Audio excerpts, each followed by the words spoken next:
शिक्षक DK boss म्हणा सगळ्यांनी आता सांगितलं 19 तारखेला निघणार. अभिकाची सांगायची गरज नाही. ही सगळ्यांचीच अडचण चालू आहे. आता ह्या 2-3 दिवसामध्ये आपल्याला पळापळ डॉल्बीची म्हणा लाईटची म्हणा या सगळ्या गोष्टी ज्या आहे पण ही सगळ्यांना जी आतुरता लागलेली नक्की 19 का 21 तर बंधूनो येणाऱ्या 14 एप्रिल नंतर त्याचा कुठलाही रविवार असतो शुक्रवार शनिवार सोडून ती मिरवणूक फिक्स असते की काय आपल्याला डिक्लेअर करायची बी गरज नाही. अशी मोठी कुठली बैठक घेऊन सांगायची गरज बी नाही. पण मधल्या जो प्रकार घडला त्या 1-2 दिवसामध्ये तुमच्या सगळ्याला जो त्रास झाला त्याच्याबद्दल एक भीम सैनिक म्हणून मी पण माफी मागतो.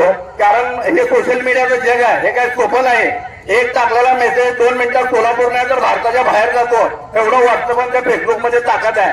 व्हॉट्सअप फेसबुकवर एवढी ताकद आहे की आता मी त्या गोष्टी बोलून देशाचा पंतप्रधान सुद्धा व्हॉट्सअप फेसबुकवर चालू एवढं सोशल मीडियावर ताकद आहे.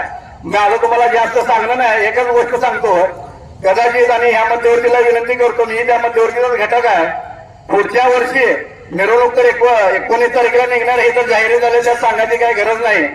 त्या मध्यवर्तीचा बी अध्यक्ष इंग्रज आहे आणि ह्या मध्यवर्तीचा अध्यक्ष बी इंग्रज आहे. त्याच्यामुळे 2 इंगळे असल्यामुळे मिरवणुका काय 2 निघणार नाही एवढं मी तुम्हाला स्पष्ट सांगतो. मिरवणूक ही एकच येईल.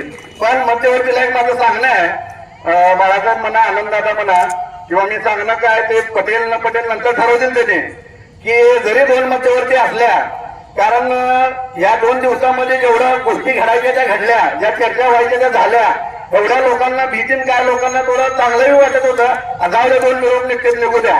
पण काय आहे सगळ्याच्या आशीर्वादाने मिरवणूक एकच निघेल एवढं मी सांगतो. आणि पुढच्या 2 मध्यवर्तीचा मध्यवर्ती असतील 2 मी काय एकीकरण म्हणलं पण दोघांनी युती करून अध्यक्ष एकच जेव्हा अशी एवढी विनंती करतो माझ्या जय भीम नमो बुद्धाय.